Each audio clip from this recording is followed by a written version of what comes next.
নমস্কাৰ এই মুহূৰ্তত জনাইছো অসমৰ প্ৰত্যেকগৰাকী জনসাধাৰণৰ বাবে কেইবাটাও গুৰুত্বপূৰ্ণ খবৰ। আজি হৈছে 1 জুন। আজিৰ দিনটোতে অসমৰ লগতে ভাৰতবৰ্ষৰ বিভিন্ন প্ৰান্তৰ পৰা কেইবাটাও গুৰুত্বপূৰ্ণ খবৰ যুগুত কৰা হৈছে। এই মুহূৰ্তত জনাইছো আজিৰ প্ৰথমটো খবৰেই ৰাজ্যবাসীৰ বাবে এটা ডাঙৰ খবৰ।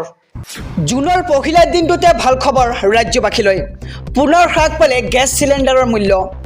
19 কেজিৰ গেছ চিলিণ্ডাৰৰ মূল্য হ্ৰাস হৈছে আৰু হ্ৰাস পালে বাণিজ্যিক গেছ চিলিণ্ডাৰৰ মূল্য। দিল্লীত এই চিলিণ্ডাৰৰ দাম 69.50 টকাকৈ হ্ৰাস হৈছে।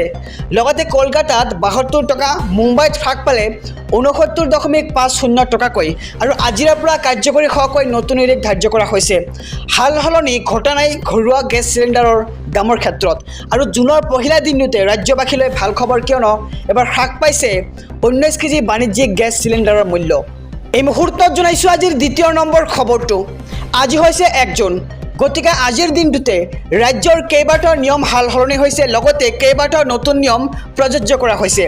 তাৰে ভিতৰত এটা নিয়ম হৈছে কাৰ্যালয়ত পলমকৈ উপস্থিত হ'লে শাস্তিমূলক ব্যৱস্থাৰ সন্মুখীন হ'ব লাগিব চৰকাৰী কৰ্মচাৰী বিষয়াসকলে। আৰু পুৱা 9:30 লগে লগে উপস্থিত হ'ব লাগিব কাৰ্যালয়ত। একেৰাহে 3 দিন পলমকৈ উপস্থিত হ'লে কৰ্তন কৰা হ'ব এদিনৰ CL আৰু সদায় পলমকৈ আহিলে সন্মুখীন হ'ব শাস্তিমূলক ব্যৱস্থাৰ। আৰু পুৱা 9:45 পূৰ্বে FRSত কৰিব লাগিব উপস্থিতিৰ পঞ্জীয়ন আৰু বিয়লি 5 বজাৰ পূৰ্বে এদিন এৰিব নোৱাৰিব কৰ্মস্থলী। আৰু চৰকাৰী কৰ্মচাৰীসকললৈ ৰাজ্য চৰকাৰৰ এই কঠোৰ নিৰ্দেশনা। আৰু জনতা ভৱনৰ কৰ্মচাৰীলৈ নিৰ্দেশনা জাৰি কৰিছে সাধাৰণ প্ৰশাসন বিভাগে আৰু নিৰ্দেশনা পালন কৰা কৰ্মচাৰীয়ে লাভ কৰিব বিশেষ সন্মান। মেন অফ দ্য মন্থ আৰু ওমেন অফ দ্য মন্থ সন্মান আগবঢ়োৱাৰ ঘোষণা কৰা হৈছে। আৰু কাৰ্যালয়ত পলমকৈ উপস্থিত হ'লে শাস্তিমূলক ব্যৱস্থাৰ সন্মুখীন হ'ব লাগিব কৰ্মচাৰীসকলে। এই মুহূৰ্তত জনাইছোঁ আজিৰ তৃতীয় নম্বৰ খবৰটো। আজিৰে পৰা সলনি হ'ল ড্ৰাইভিং লাইচেন্সৰ নিয়ম।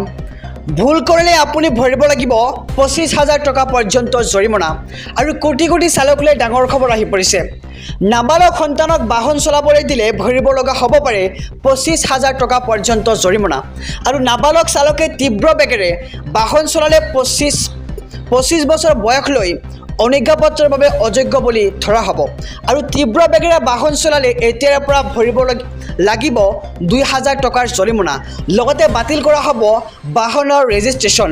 আৰু এতিয়াৰ পৰা চৰকাৰী RTOৰ পৰিৱৰ্তে ব্যক্তিগত ড্ৰাইভিং প্ৰশিক্ষণ কেন্দ্ৰত ড্ৰাইভিং পৰীক্ষা দিব পাৰিব। আৰু ব্যক্তিগত ড্ৰাইভিং প্ৰতিষ্ঠানসমূহে অনুজ্ঞাপত্ৰৰ যোগ্যতাৰ বাবে পৰীক্ষা অনুষ্ঠিত কৰিব। আৰু ড্ৰাইভিং প্ৰতিষ্ঠানসমূহে প্ৰদান কৰিব ড্ৰাইভিং চাৰ্টিফিকেট।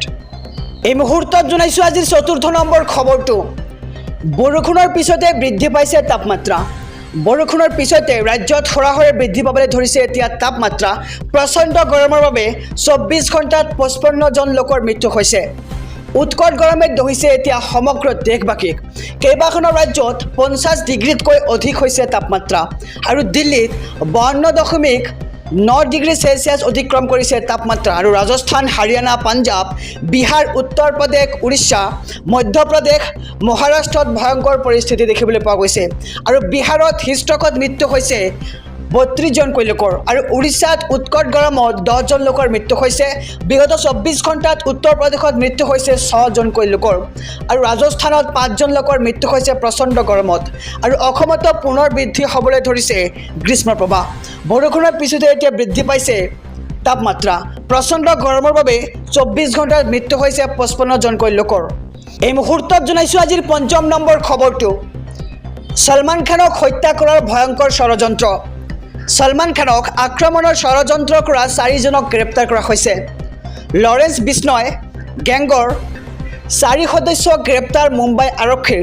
আৰু পাকিস্তানৰ পৰা অস্ত্ৰ আহি ছলমান খানক আক্ৰমণ কৰাৰ ভয়ংকৰ ষড়যন্ত্ৰ। ছলমান খানৰ গাড়ীত ভয়ংকৰ আক্ৰমণৰ ষড়যন্ত্ৰ ৰচিছিল অভিযুক্ত কেইজনে। আৰু ঘটনাৰ সন্দৰ্ভত 17 জনৰ বিৰুদ্ধে দাখিল কৰা হৈছে এজাহাৰ। ছলমান খানৰ ফাৰ্ম হাউচ আৰু শ্বুটিং পইণ্টত আৰক্ষীয়ে পাইছিল দুৰ্বৃত্তৰ গতিবিধি। আৰু গ্ৰেপ্তাৰ কৰা অভিযুক্ত কেইজন ধনঞ্জয় কাশ্যপ, গৌৰৱ ভাটিয়া আৰু ৱাপচি খান, ৰিজৱান খান আৰু ঘটনাক লৈ তদন্ত অব্যাহত ৰাখিছে মুম্বাই আৰক্ষীয়ে। কিছুদিন পূৰ্বে সলমান খানৰ ঘৰৰ সন্মুখত সংঘটিত হৈছিল গুলীচালনাৰ ঘটনা আৰু সলমান খানক এতিয়া হত্যা কৰাৰ ষড়যন্ত্ৰ দেখিবলৈ পোৱা গৈছে।